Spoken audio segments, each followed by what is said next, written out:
Welcome to Investor School. Imagine for a moment that your portfolio is not just a pile of numbers on a screen, but a living system, with culture rules, fail-safes, and a small set of rituals that determine whether it survives storms or crumbles when markets turn. What separates the quiet winners from the rest is rarely a secret trade or lucky call. It's a discipline of design, the way decisions are framed, measured, and corrected before small mistakes become catastrophes. Today, I'll walk you through the mental architecture that underpins consistent long-term success. The clarity of purpose that actually guides every trade, the measurement systems that catch drift early, and the simple rules that convert intention into action. No hype, no jargon that hides emptiness. Just a handful of repeatable habits, the kinds of habits that create calm when uncertainty rises and give you options when opportunity appears. Start with your true objective. Most people obsess about headline returns. Top stewards obsess about outcomes that matter: survivability, optionality, and compounding in real terms. Ask yourself, what outcome would make me sleep at night 5 years from now? Then translate that into 2 or 3 precise targets.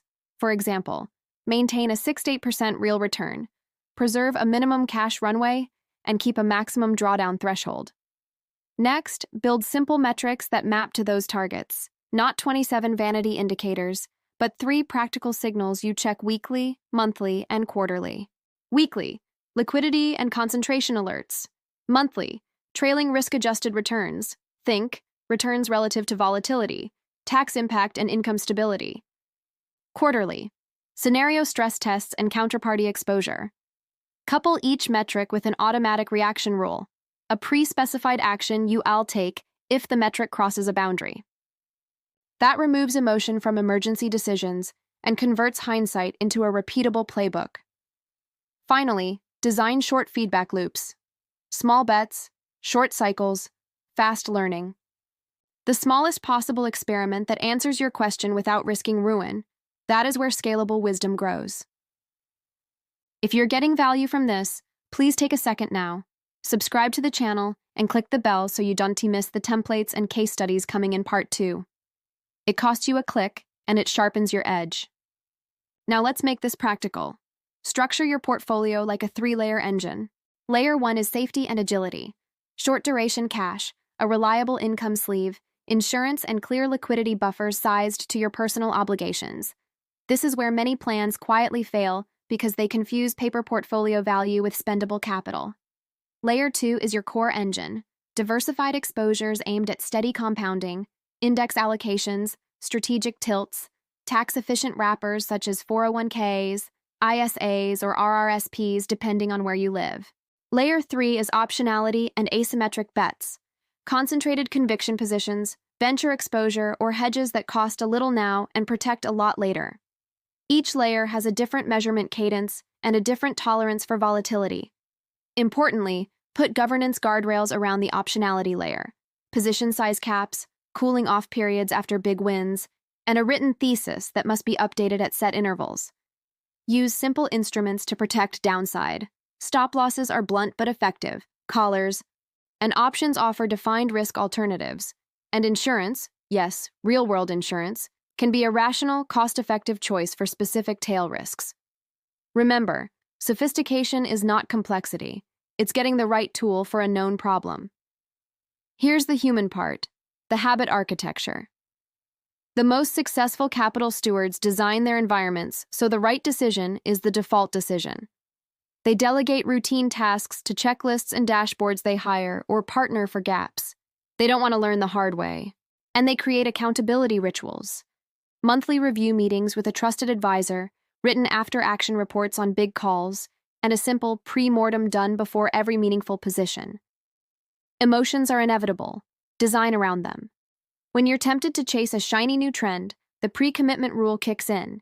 You can only increase exposure if you document the unique insight, size it relative to core capital, and set an independent review 90 days out. That simple friction turns impulse into evidence-based action. Finally, embed tax, legal, and estate thinking into capital decisions from the start. Small tax-aware shifts, harvesting losses, choosing the right account wrapper, timing distributions, compound into outsized lifetime gains. This is not mystique, it's discipline and design.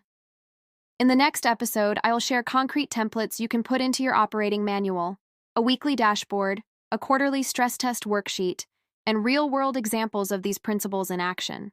Keep this curiosity alive. The difference between surviving and thriving is often a handful of well-designed rules applied consistently.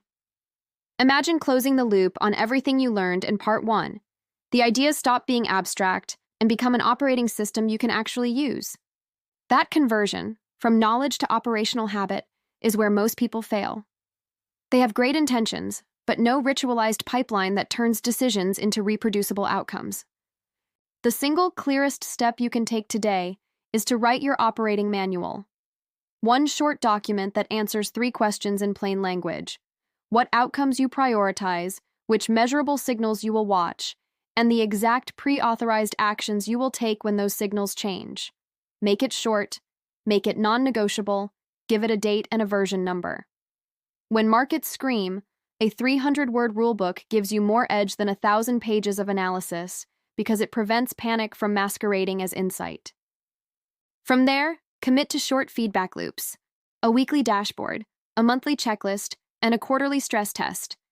Each cycle exposes weaknesses before they become dangerous, and each review strengthens the reflex to act from design rather than emotion. The operating manual should be brutally simple. Begin with a purpose statement.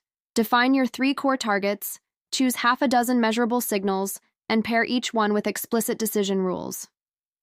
Add a short section on allowed instruments and limits, then write down the governance cadence: who signs off, how often reviews happen, and what emergency steps are authorized.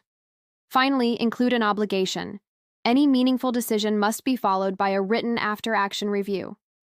Alongside the skeleton, you maintain 3 recurring tools: the weekly dashboard, where liquidity, concentration, risk-adjusted returns, and new exposures are checked in under 10 minutes. The monthly checklist, where you rebalance, run tax lot analysis, verify counterparty exposures, and confirm that every optionality bet has an updated thesis. And the quarterly stress test, where you simulate liquidity squeezes, inflation shocks, and regime flips, then map immediate stabilizing and recovery steps for each. This cycle is not bureaucracy. It's a machine that preserves clarity when noise is loudest. Position sizing and risk budgeting are where rules save you from yourself. Divide your capital into 3 layers: safety, core engine, and optionality. The safety layer, 10 to 25%, holds cash and insured short-duration assets to cover months of obligations. The core engine, 60 to 85%, compounds through diversified exposures and tolerates volatility within guardrails. The optionality layer, no more than 15%, holds your asymmetric bets, but each bet is capped. Each increase requires a cooling-off period, and every position has a pre-mortem and after-action memo. These rules are friction by design. They stop you from winning yourself into ruin. Build rituals that reinforce this behavior: cooling off windows before adding to positions, monthly accountability sessions where you present your dashboard to a trusted peer, delegation maps that make clear what you outsource, and tax-aware adjustments baked into every decision. Taxes, legal structures, and estate considerations are not bolted on afterthoughts. They are constraints that shape how capital is deployed from the beginning. The final edge is cultural. You build an environment where the right choice is the default choice.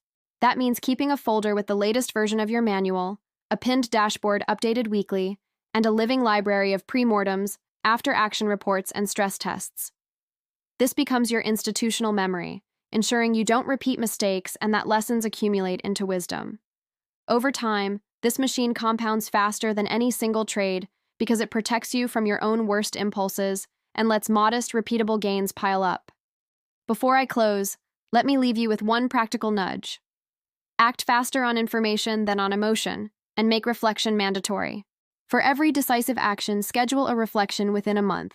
That small ritual converts luck into learning. If this resonated, subscribe now so you don't miss the upcoming templates where I'll show you full examples of dashboards, stress tests, and pre-mortems you can copy. Comment with one rule you'll add to your manual today, and keep this curiosity alive, because clarity, ritual, and rules are the silent engines of wealth.